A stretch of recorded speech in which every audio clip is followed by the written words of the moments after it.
It's a little bit after 1 o'clock, Saturday, June 2nd, 2018, and I am out here in Center Point, Indiana at the Exotic Feline Rescue Center. When businesses or individuals illegally obtain exotic cats, and by that I mean things like tigers, leopards, lions, lynx, bobcats, and they keep them normally more as a status symbol than anything else, but they are illegally keeping them. The state finds out about it and goes and seizes them. By that point, they are normally too domesticated to release back into the wild. So they come here to the Exotic Feline Rescue Center, like this one and many others like it. So that's where they live out the rest of their days. And so it's not really a zoo as much as it's a non-profit thing.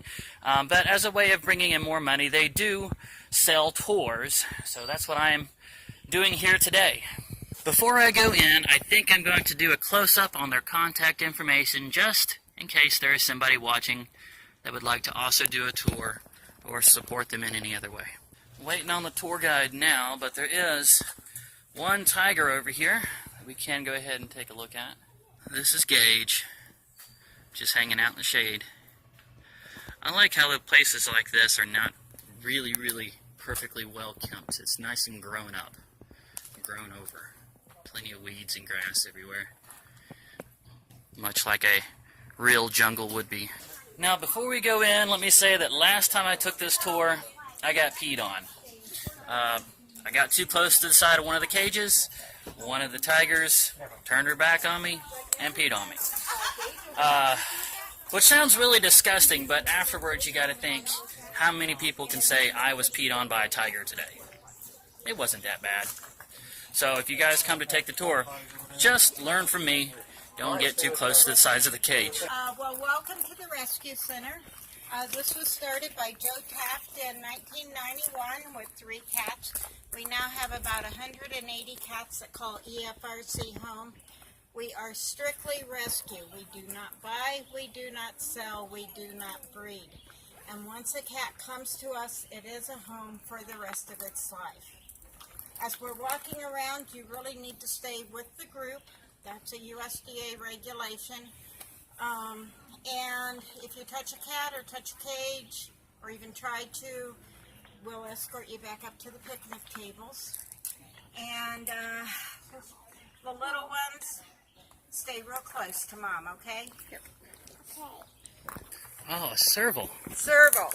Yeah. They're the ones that have the really long legs, and they jump out of the grass and grab birds out of the sky. And they breed regular house cats with them to make the savanna. You don't like that, but yeah, I know. I'm sorry. I had to. All right.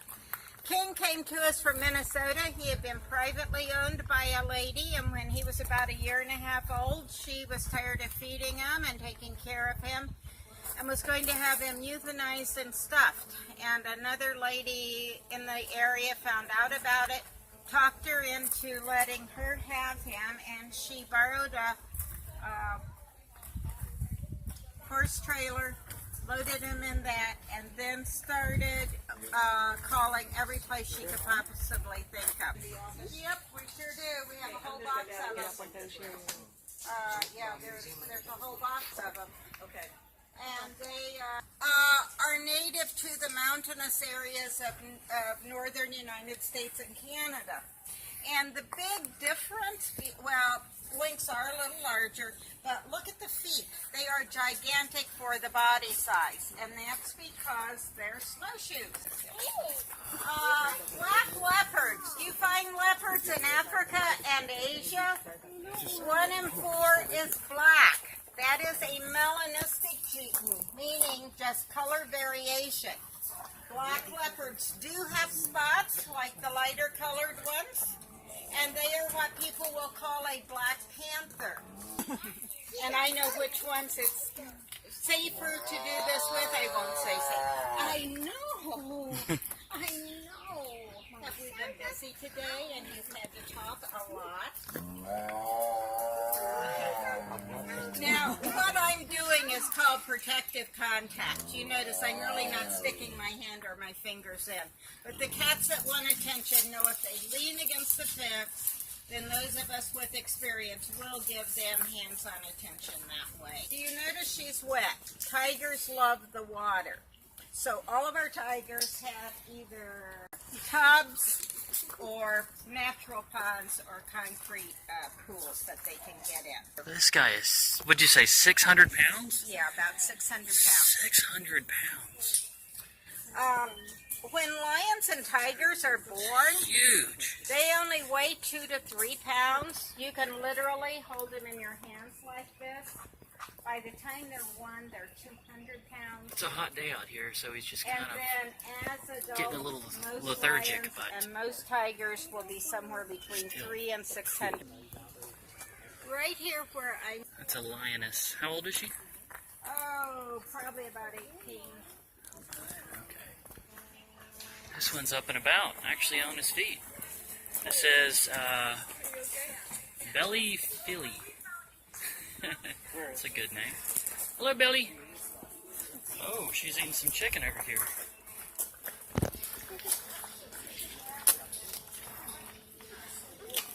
Oh, you can just hear the bones snapping. Eating that whole thigh and leg. Oh my goodness.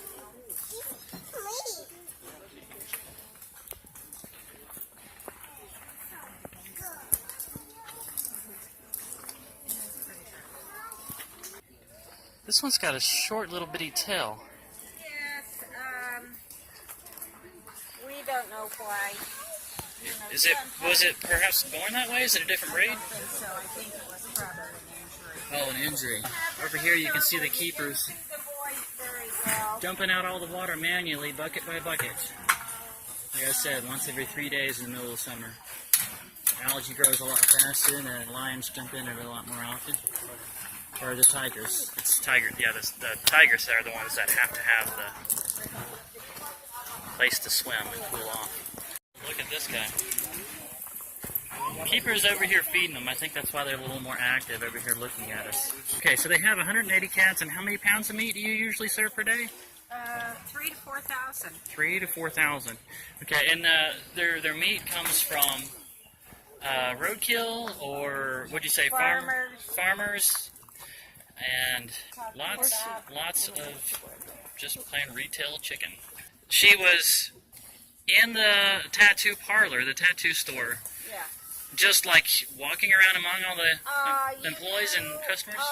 All I know is what people have said. We did have one guy here a few years ago that had gotten a tattoo there many years ago, and he said when he got his tattoo there was a tiger laying on the couch. Wow. There's another serval over here. This one you can see a little better because it's out eating. It's called magpie. That's the African serval. Oh, doesn't like me. I'm like really far away, but still hissed at me. This one is a little ornery apparently. Of course, it could always be because it's eating, protective of its food. But again, this African serval, long legs, big ears. They jump out of the grass and grab birds out of the sky. And they are breeded with regular house cats to make the domestic savanna. When I said people will mix servals with domestics to make a savanna cat, that is a savanna cat. Part domestic, part serval. And this is our Geoffrey's cat. They're native to South America. Geoffrey's. Geoffrey's, and that's as big as they get. That's it. How many pounds? 5 to 8 what the, 5 to 8 pounds. Where do they come from? What South country? America. South America. Yes, you. Oh, look at that. He's making noises at her. Oh, sounds like a house cat. Aw. Yes. I bet people try to domesticate these things. What does a cat like that eat? He's actually not much bigger than Loki was. My own cat. His head's teeth-wise a lot bigger. Okay, white tigers. There's a lot of myths about white tigers. White tigers are not albino, they are not Siberian, they have never existed in the wild as a breeding population. They would occur kind of like the white buffalo in the West, maybe one every 40,000, one every 100,000. No one really knows for sure. In 1952, the last white tiger seen in the wild was Mohan. He was captured. And while this was originally a Bengal gene, they are seeing it in the captive breeds and the other breeds, in the Siberian and some of the others too. This is a recessive gene, unlike the melanistic gene with the leopards, where it just randomly happens. This has to be bred for. Recessive gene inbreeding. And really, really not an ethical thing to be doing. Lots and lots of birth defects, lots and lots of deaths and problems because of the inbreeding. Wow, I did not know that. Yeah. George and Rodney were privately owned by a guy in Long Island, New York. And they came when they were about 6 months old. And that is it. Now, I learned a few more things about this place. A lot of their cats don't just come from people that are using them as a status symbol and illegally owning them, which is a lot of them, but they also come from magic acts and roadside zoos and circuses that have gone out of business. Sometimes some people that have actually just collected exotic cats as a hobby and had like a small zoo in their backyard and then practically abandoned them and left them to waste away. So a few of them they got like that were really, really skinny. They said you could count the ribs on them, and they were just plain abandoned. So the stories behind these cats are a little more heartbreaking than I thought. Also, I learned that annually it takes about $250,000 to run this place.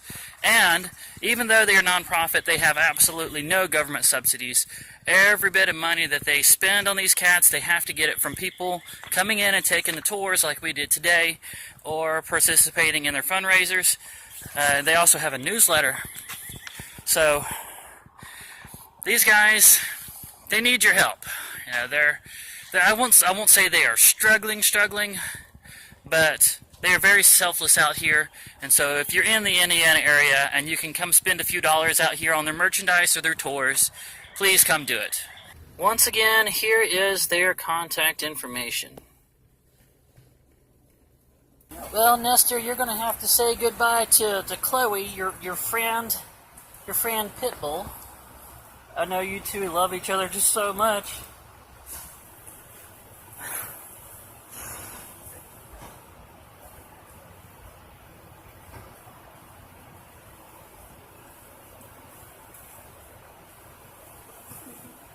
That's got to be one of the cutest things I've ever seen in my life. You're enjoying that, aren't you there? Look at you. Alright, easy. Wow. This Pitbull is just loving up on Nestor like crazy.